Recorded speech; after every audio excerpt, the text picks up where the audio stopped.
मुझे अभी 11 और 12 जनवरी को भारत मंडपम नई दिल्ली में प्रधानमंत्री जी के वहाँ पर इवेंट पर शामिल होने का मौका मिला और ये इवेंट था Viksit Bharat national youth leaders dialogue. तो बेसिकली नेशनल यूथ फोरम जो राष्ट्रीय युवा फेस्टिवल है उसके संदर्भ में ये फेस्टिवल होता है और ये इवेंट किया और ये ministry of youth affairs and sports का इनिशिएटिव था। और वहाँ पर as a special attendee as a youth icon जो है मुझे और मेरी सिस्टर अनन्या बैनर्जी को बुलाया गया और ये हमें न्योता जो है युवा मंत्रालय से ही आया था।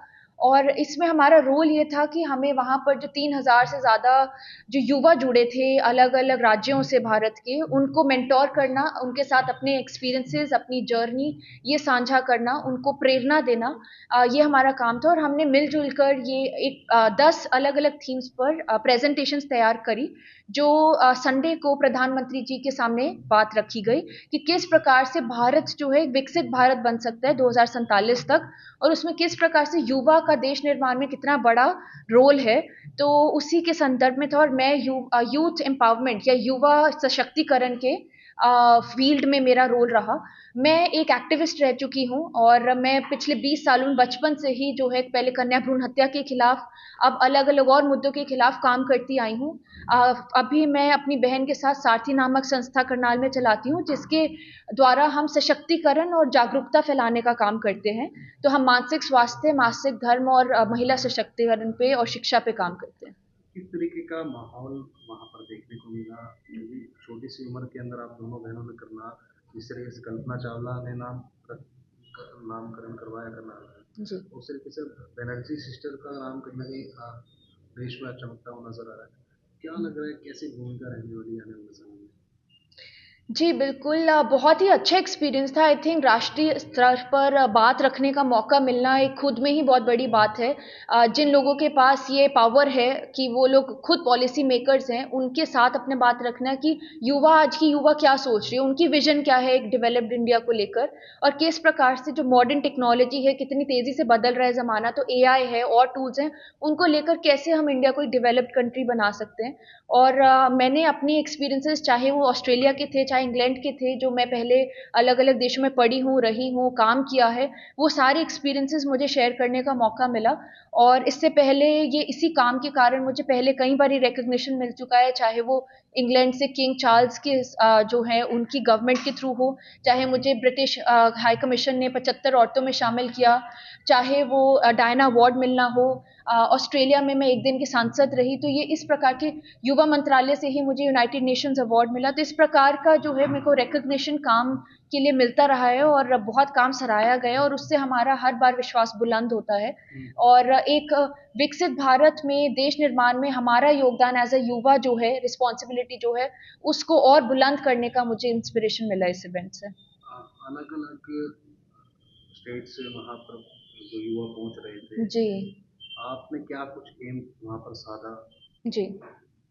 बिल्कुल, बहुत सारे और चेंज मेकर्स जो हैं, जो हमारे जैसे लोग जो समाज के लिए कुछ कर रहे हैं, कुछ योगदान दे रहे हैं, उनसे मिलने का मौका मिला, उनसे आइडियाज़ एक्सचेंज करने का मौका मिला, जो और यंग एनर्जी है, जो यंग ब्लड है, जो इंडिया को डेवलप्ड कंट्री बनाने में हेल्प करने आते हैं, उनको इंस्पायर करने का मौका मिला।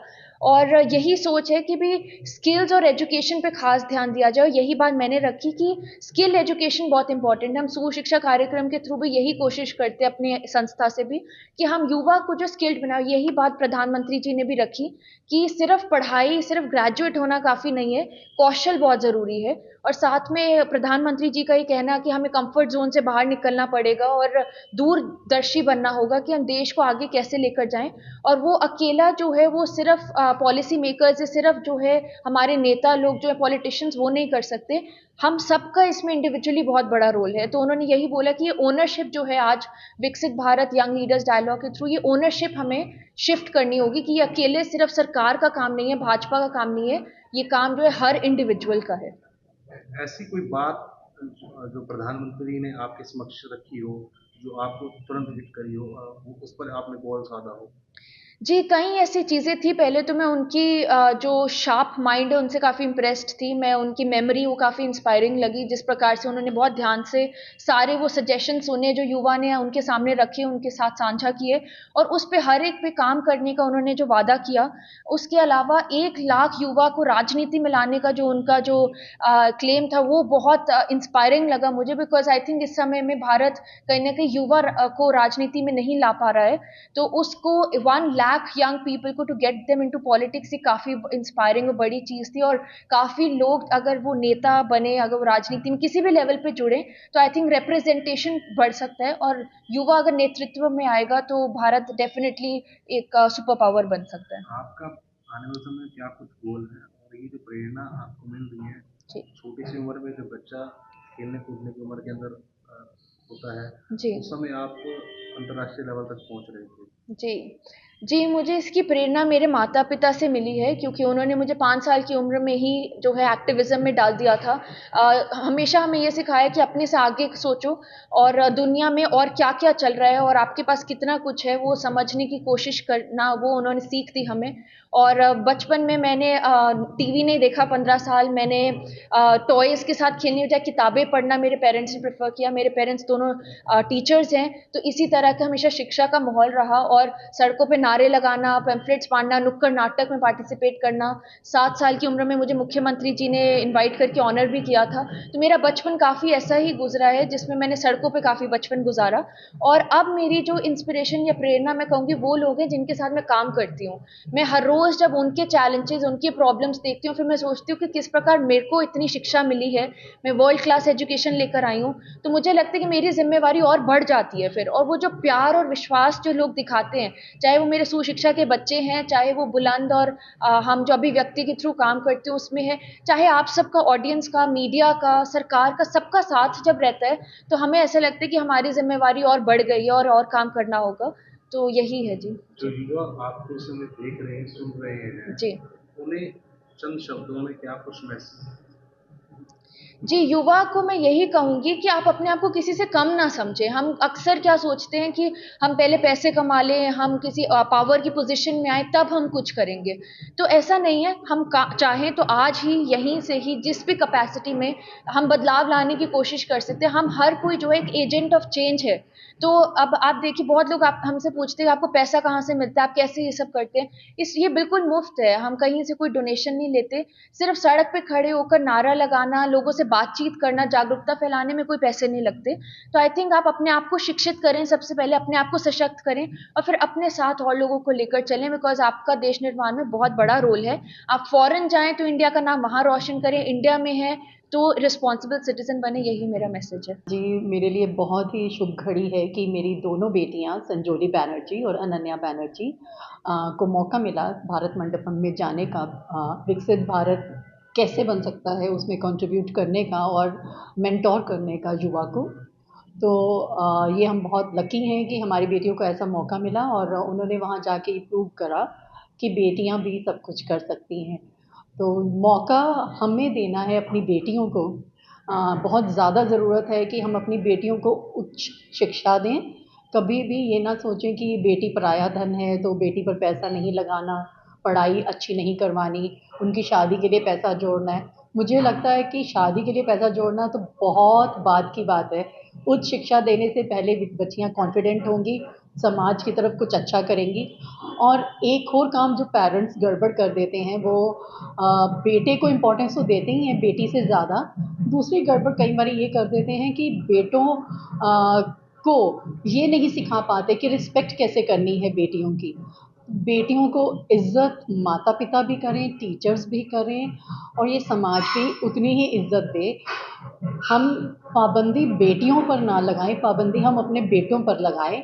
बेटों को समझाएँ कि उनका सामाजिक ज़िम्मेवारी क्या है, उनका क्या कर्तव्य बनता है समाज की तरफ और लड़कियों की तरफ।